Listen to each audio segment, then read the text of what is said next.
እስራኤልና እርሳቸው ታላቅና ታናሽ ናቸው። እስራኤል ዓመትሽ ስንት ነው ቢሏት ቢቢን 1 ዓመት እበልጣቸዋለሁ ትላቸዋለች።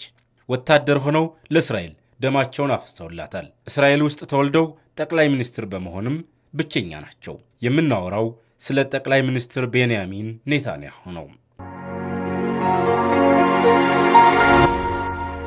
መካከለኛው ምስራቅ ጭንቅ ውስጥ እንዲገባ አድርገዋል ተብለው ይተቻሉ።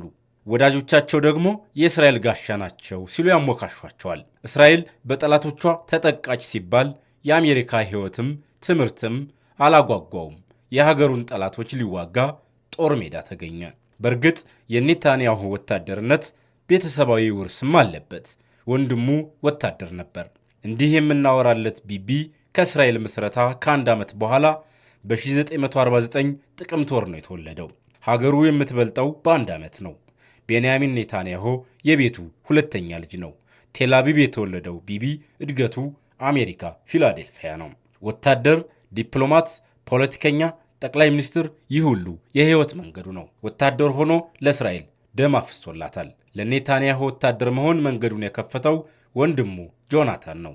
ጆናታን በኢንቴቤ አውሮፕላን ጣቢያ በፍልስጤም የታገቱ እስራኤላውያንን ለማስለቀቅ በተደረገው ዘመቻ ነው የተገደለው። ይህ ለኔታንያሁ እጅግ ከባዱ ሐዘን ሆነ። ጠላቶቹን ለማጥቃት ደግሞ የወንድሙ ሞት አቅምም ጉልበትም ሆኖታል።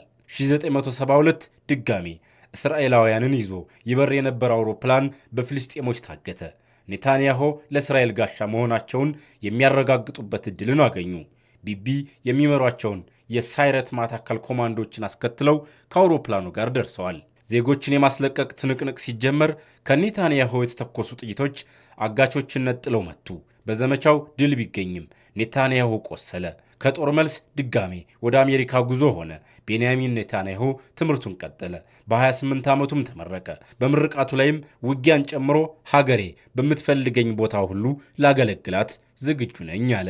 ሀገራቸውም ለቀድሞው ኮማንዶ ኔታንያሁ አዲስ ሹመት አቀረበችለት። በዋሽንግተን የእስራኤል ምክትል አምባሳደር ሆነ። በአሜሪካን አክሰንት የእንግሊዝኛ ቋንቋ ችሎታው የሚደነቀው ኔታንያሁ የእስራኤል በጎ ምግባርን ለዓለም ሸጧል። በጋዜጠኞች ዘንድም የሚመረጥ ሰው ሆነ። በአሜሪካ የቴሌቪዥን ጣቢያዎችም እየቀረበ እስራኤልን አገነናት።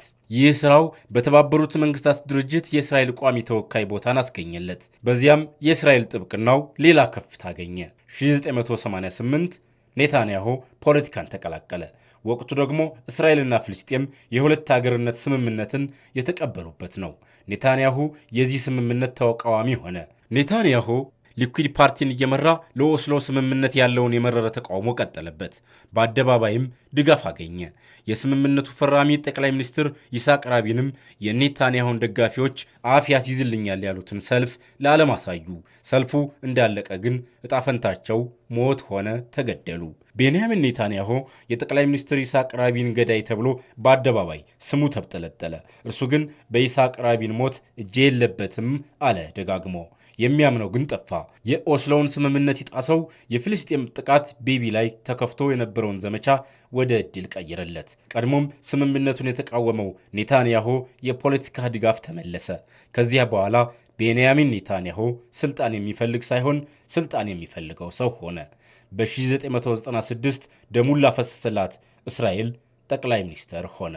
ከዚህ በኋላ ቤቢን እሳቸው እያልን እንቀጥላለን። በእስራኤል ምድር ተወልደው የእስራኤል ጠቅላይ ሚኒስትር ሲሆኑ እርሳቸው የመጀመሪያ ናቸው። እዚህ ጋር ግን ያልተጠበቀው ሆነ።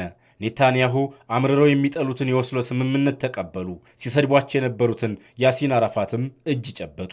ይሁን እንጂ ስምምነቱን ለመተግበር ከልባቸው እንዳልሰሩ ይነገራል። ኔታንያሁ ከንግግር ይልቅ በኃይል ጉዳያቸውን ማስፈጸም ይቀናቸዋል፣ ጦረኛ ናቸው ይባልላቸዋል። ኮማንዶ ጠቅላይ ሚኒስትር አሁን ከባዱን ጊዜ እያሳለፉ ነው። ጋዛ ውስጥ ከሐማስ ጋር በጦርነት እየተፋለሙ ነው። የሐማስን ጉዳይ በድል ሳይቋጩ በእጅ አዙር ሲዋጓት ከነበረችው ኢራን ጋርም ሌላ ግልጽ ጦርነት ውስጥ ገብተዋል። ይህ ነው ኮማንዶ ጠቅላይ ሚኒስትር ኔታንያሁ ከባዱን ጊዜ እያሳለፉ ስለመሆኑ ማሳያው ነው የሚቀርብባቸው።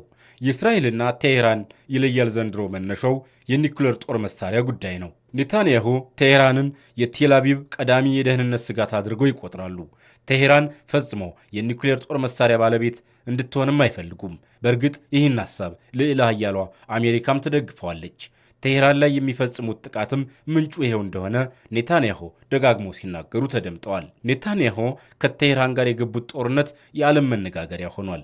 የእስራኤል ከተሞችም ከቴሄራን በሚተኮሱ የባሊስቲክ ሚሳይሎች ከባድ ኪሳራ እያስተናገዱ ነው። ወታደራዊ ፍጥጫው መካከለኛው ምስራቅን ማስፈሪ ቀጠና አድርጎታል። ጦርነቱ በጉልበትም በገንዘብም ኃያላኖቹን እንዳይስብ ተሰግቷል። አሜሪካ ወደ ጦርነቱ በቀጥታ ገብታለች። ጠቅላይ ሚኒስትር ቤንያሚን ኔታንያሁ ቴሄራን የቴል አቪቭ ስጋትነቷ እስኪያከትም ድረስ ውጊያው እንዲቀጥል ይፈልጋሉ። ጦርነትን ወጣት ሆነው የሚያውቁት ኔታንያሁ 75 ዓመታቸው ላይም ይከተላቸዋል። ዛሬ ልዩነቱ ጦርነት እንደ ጥላ እየተከተላት ያለችው ሀገራቸውን ይመራሉ። ኔታንያሁ እየተዋጉ ያሉት ከኢራንና ከአጋሮቿ ከሁቲ ከሄዝቦላህና ከሐማስ ጋር ነው። ኔታንያሁ በግልጽ እንደሚናገሩት ትልቁ ጦርነት ከኢራን ጋር ነው። እስራኤል የእባቡ ራስ የምትላት ኢራን በቀጥታም ይሁን በተዘዋዋሪ እስራኤልን ከካርታ ላይ ለማጥፋት እየተንቀሳቀሰች ነው። አሁን ግን ጦርነቱ ከደጅ ወጥቶ ወደ ቴሄራን አደባባዮች ደርሷል። ከሊባኖስ በኩል የሚመጣው ድምፅም ያስፈራል። ሄዝቦላህ የኢራን ትልቁ ክንድ ነው።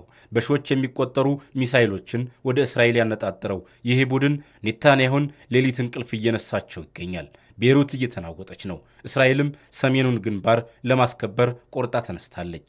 ጦርነቱ የጀመረው እዚህ ጋ ነው። ሐማስ የእስራኤልን ደህንነት ሰብሮ ከገባበት ቀን ጀምሮ ኔታንያሁ ሐማስ የሚባል ስም ከምድር ላይ መጥፋት አለበት የሚል መሐላ ገብተዋል። ከ1000 ኪሎ ሜትሮች ርቀት ላይ የሚገኙት የመን ውስጥ ያሉት ሐውቲዎች የቀይ ባህርን መተላለፊያ ዘግተዋል። የእስራኤልን ኢኮኖሚ ለማንበርከክ የሚላኩት ድሮኖች ለኔታንያሁ ሌላኛው ራስ ምታት ሆነዋል። ኔታንያሁ አራቱንም ግንባር መቋቋም ይችላሉ ወይስ ይህ የኢራን ስትራቴጂ እስራኤልን ለማዳከም ይሳካለታል? ዓለም በፍርሃት እየተመለከተች ነው። ኔታንያሁ ለፖለቲካ ህልውናቸው ብቻ ሳይሆን ለእስራኤል ህልውና እየተዋጉ እንደሆነ ያምናሉ። ኦክቶበር 7 የእስራኤል ጥልቁ ውርደት በሆነ ማግስት ኔታንያሁ አንድ መሐላ ገቡ። ጠላቶቻችንን መግደል ብቻ ሳይሆን ዳግም እንዳይነሱ አድርገን እንቀብራቸዋለን። ዛሬ የምናየው ያንን መሐላ ነው። ሐማስን ከምድር በታች ባለው ዋሻቸው ውስጥ እያደኑ ሄዝቦላህን ደግሞ በአየር ላይ በሚፈነዱ ቴክኖሎጂዎች እያሽመደመዱት ይገኛሉ። ይህ የኔታንያሁ ዜሮ ቶለራንስ ስትራቴጂ ነው። ለዓመታት ኢራን በሺዎች የሚቆጠሩ ሚሳይሎችን በአጋሮቿ በኩል በእስራኤል ዙሪያ አጥራ ነበር። ኔታንያሁ ግን ይህን አጥር አንድ ባንድ እየሰባበሩት ነው። የሐማስ አመራሮች ተገደሉ። የሄዝቦላህ ግንኙነት ተቋረጠ። አሁን ጦርነቱ ፊት ለፊት ወደ ቴሄራን ደጃፍ ደርሷል። እስራኤል በኢራን እምብርት ላይ የምትፈጽማቸው ጥቃቶች ኔታንያሁ እጃችን ለማንም አይረቅም የሚሉበት መንገድ ነው። ኢራን ለዘመናት የገነባችው የጥላቻ ግድግዳ በኔታንያሁ ቦምቦች እየተናደ ነው። እስራኤል እያሸነፈች ሊሆን ይችላል፣ ግን ኔታንያሁ ለታሪክ ምን አይነት መዝገብ እያዘጋጁ ነው? በመካከለኛው ምስራቅ አዲስ ስርዓት እየተፈጠረ ነው። ኔታንያሁ በዚህ ስርዓት ውስጥ ዋነኛው ተዋናይ ናቸው። የእስራኤሉ ጠቅላይ ሚኒስትር ቤንያሚን ኔታንያሁ ዛሬ በአራት ግንባር ሀገራቸውን ከጠላት ለመከላከል እየተዋጉ ነው። ታህሳስ 2023 የእስራኤሉ መከላከያ ሚኒስቴር ዮአብ ጋላት በፓርላማ ፊት ቆመው እስራኤል በ7 ግንባሮች ላይ እየተዋጋች መሆኑን በይፋ አወጁ። ጋዛ፣ ሊባኖስ፣ ሶሪያ፣ ዌስት ባንክ፣ ኢራቅ፣ የመንና ቀጥታ ኢራን። ዛሬ ከ3 ዓመታት ከባድ ውጊያ በኋላ ከነዚያ 7 ግንባሮች ውስጥ 3ቱ ሙሉ በሙሉ ጨልመዋል። የሶሪያው የአሳድ መንግሥት ወድቋል። የኢራቅ ሚሊሺያዎች መሳሪያቸውን እያስረከቡ ነው። በጋዛም የተኩስ አቁሙ ቆሟል። ነገር ግን ጦርነቱ አላበቃም። ይልቁንም አሁን ወደ እጅግ አደገኛ ምዕራፍ ተሸጋግሯል። እስራኤል አሁን የቀሩትን 4 ግንባሮች እየገጠመች ነው። ነገር ግን ትልቁ ጥያቄ ይሄ ነው። ይህ ጦርነት መቼና እንዴት ሊያበቃ ይችላል?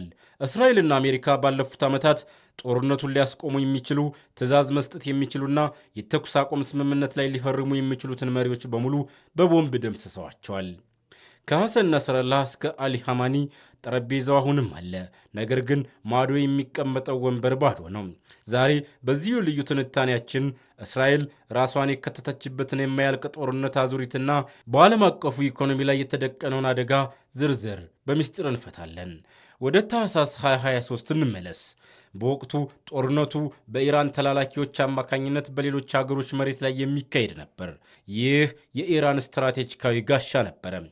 ታዋቂው የቁድስ ኃይል አዛዥ ቃሲም ሱሌማኒ በ2020 በአሜሪካ ድሮን ከመገደሉ በፊት ለሁለት አስርተ ዓመታት የለፋበት ጥምረት ነበር።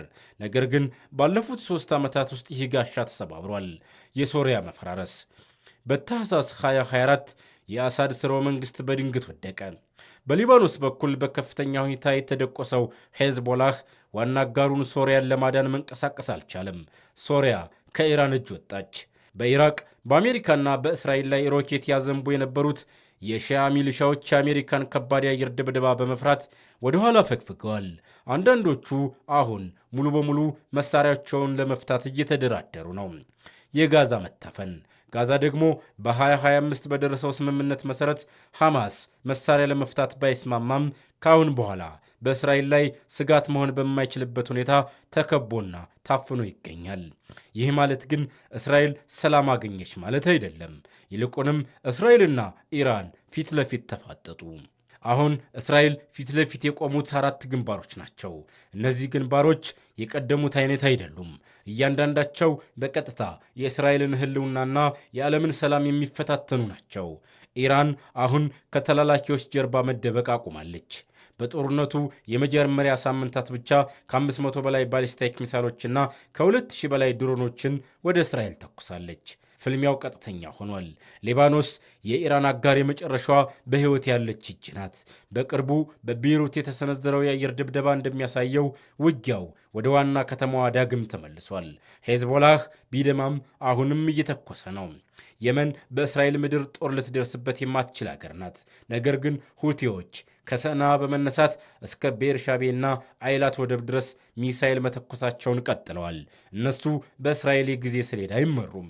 ይህ ግንባር መሬት ሳይሆን የባህረ መስመር ነው፣ የሆርሙዝና የባብል መንደብ ባህር። እዚህ ጋር ጦርነቱ የሚለካው በሮኬት ሳይሆን በዓለም አቀፍ የኢንሹራንስ ዋጋና በነዳጅ እጥረት ነው። እዚህ ግንባር ላይ ሸክሙን የተሸከመችው ኢየሩሳሌም ብቻ ሳትሆን ዋሽንግተንም ናት። ይህ ግንባር ነው ጦርነቱን ወደ 3ኛው የዓለም ጦርነት ሊቀይረው የሚችለው። አሁን ወደ ዋናውና እጅግ አሳሳቢው ነጥብ እንምጣ። እስራኤል ጠላቶቿን በከፍተኛ ሁኔታ አዳክማለች። ይህ እውነት ነው። ነገር ግን ትልቁ ስትራቴጂካዊ ስህተት የተሰራው እዚህ ጋር ነው። እስራኤል ጦርነቱን ሊያስቆም የሚችል ስልጣን ያለውን ሰው በሙሉ ገድላ አጥፍታለች። በታሪክ ማጠናቀቂያ ላይ ጦርነቶች የሚቆሙት በፊርማ ነው። በ1973 የኪሲንጀር የዲፕሎማሲ ጉዞ ወይም በ2006 የሊባኖስን ጦርነት ያስቆመው የተባበሩት መንግስታት ድርጅት ውሳኔ 1701 ሊተገበር የቻለው ማዶ ቁጭ ብሎ ትዕዛዝ መስጠት የሚችል ባለስልጣን በመኖሩ ነው።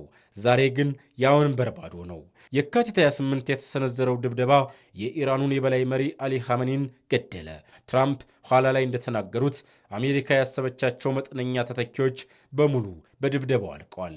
አሁን ስልጣኑን የያዘው የካማኒ ልጅ ሙጅታባ ኻማኒ ነው። ሙጅታባ ከአባቱ የጠነከረ አቋም ያለው መሪ ነው። ትራምፕ ተቀባይነት የለውም ብለውታል። ሙጅታባ አሁን ለሀገሩ ጽንፈኞች እሱ ከአባቱ የተሻለ መስዋዕትነት ለመክፈል ዝግጁ መሆኑን ማሳየት አለበት። በአባቱ የቀብር ስነ ስርዓት ላይ በእስራኤል ቦምብ የተገደሉትን መሪዎች እየቀበረ የመጣ መሪ የተኩስ አቁም ስምምነት ላይ አይፈርምም። ስልጣኑን ለማጠናከር ጦርነቱ እንዲቀጥል ይፈልጋል። እስራኤል ሐሰን ናስረላህን በሴፕቴምበር 2024 ገደለች።